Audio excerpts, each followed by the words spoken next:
क्या आपका दिमाग भी कभी बंद नहीं होता? क्या डिसीजन लेना हो तो 10 बार सोचना पड़ता है? कोई मैसेज आए तो उसका हिडन मीनिंग ढूंढोगे, फ्यूचर के बारे में सोचोगे, पास्ट के बारे में सोचता रहता है, और फिर रात को बेड पर लेटे हुए भी दिमाग फुल स्पीड पर चल रहा होता है। अगर आप ऐसे हो तो आज का वीडियो आपके लिए है, क्योंकि आज मैं आपको बताने वाला हूँ कि ओवर थिंकिंग की प्रॉब्लम थिंकिंग नहीं है, प्रॉब्लम कुछ और है। नमस्ते दोस्तों, मैं धवल याग्निक।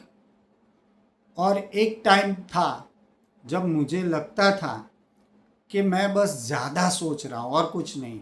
मैं हर डिसीज़न एनालाइज करता था, हर पॉसिबिलिटी, हर रिस्क, हर आउटकम, और मुझे लगता था कि मैं बहुत स्मार्ट हूँ, जीनियस हूँ। लेकिन धीरे धीरे मुझे समझ आया कि ओवर थिंकिंग इंटेलिजेंस का साइन नहीं होता है। कई बार ओवर थिंकिंग फियर का साइन होता है। सबसे पहले एक बात समझ लीजिए, कोई भी इंसान बिना रीज़न के ओवर थिंक नहीं करता। हर बिहेवियर के पीछे एक पॉजिटिव इंटेंशन होता है। माइंड हमेशा हमें प्रोटेक्ट करना चाहता है, और जब उसे अनसर्टेनिटी फील होती है वो सोचना शुरू कर देता है, और फिर और सोचता है, और फिर और सोचता है। उसे लगता है कि अगर वो इनफ सोच लेगा तो प्रॉब्लम सॉल्व हो जाएगी। सपोज आपको बिजनेस स्टार्ट करना है, माइंड बोलेगा अगर फेल हो गया तो, पैसे डूब गए तो, लोग क्या कहेंगे, गवर्नमेंट जॉब छोड़ के कर रहे हो, पार्टनर धोखा दे गया तो, मार्केट क्रैश हो गया तो। और फिर आप एक्शन लेने के बजाय सिर्फ एनालिसिस करते रहते हो, महीनों तक, कभी कभी सालों तक। मैं एक पावरफुल स्टेटमेंट बोलना चाहता हूँ, ध्यान से सुनिए। ओवर थिंकिंग अक्सर फियर की फैंसी पैकेजिंग होती है। अंदर फियर होता है, बाहर थिंकिंग दिखती है। जैसे कि fear of failure, fear of rejection, fear of embarrassment, fear of uncertainty. और जब फियर ज़्यादा होता है, माइंड सोचने लगता है। उसे लगता है कि और सोचना इसको सेफ बना देगा। अब प्रॉब्लम ये है कि ओवर थिंकिंग क्लैरिटी नहीं देती, वो कंफ्यूजन बढ़ाती है।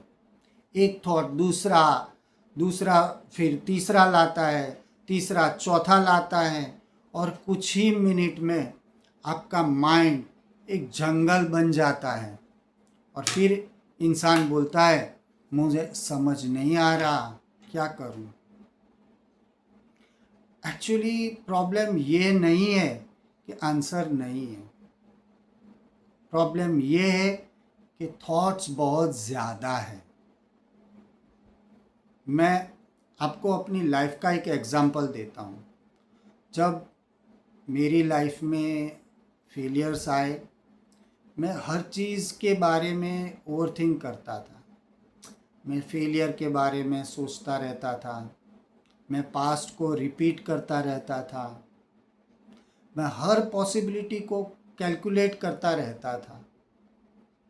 लेकिन एक दिन मुझे रियलाइज़ हुआ कि मैं सॉल्यूशन नहीं ढूंढ रहा था, मैं सर्टेनिटी ढूंढ रहा था।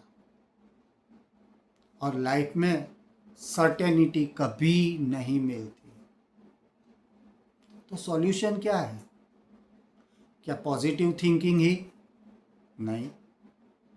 क्या ओवर थिंकिंग को फोर्स से रोक देना? नहीं। सॉल्यूशन है अवेयरनेस।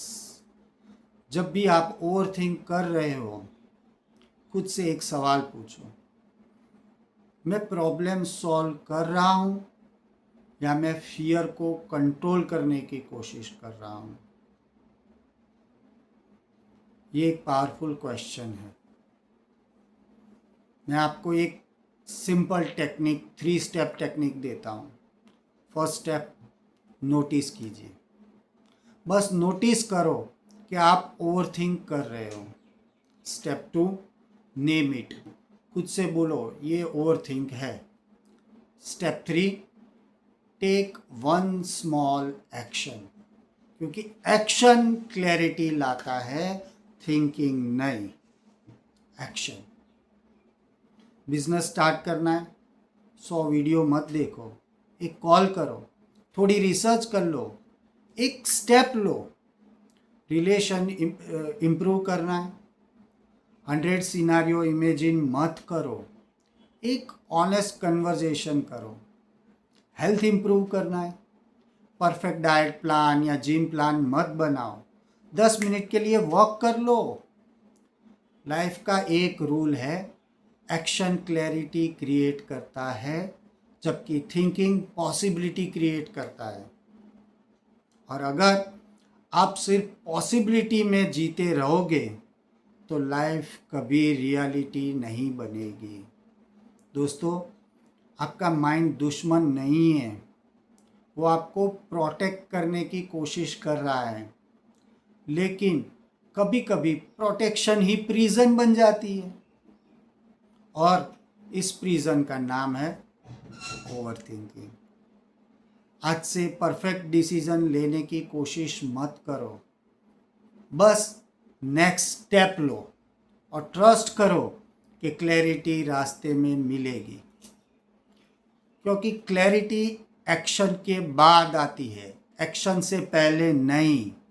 अगर आप भी ओवर थिंकिंग से स्ट्रगल कर रहे हो तो कमेंट में लिखो आई चूज एक्शन। मैं आपके कमेंट्स पर्सनली पढ़ता हूँ। और अगर आपको सेल्फ अवेयरनेस, माइंडसेट और लाइफ ट्रांसफॉर्मेशन के वीडियो पसंद आते हैं तो ये चैनल को सब्सक्राइब करना मत भूलना। मिलते हैं अगले वीडियो में, तब तक keep rising from zero. Thank you.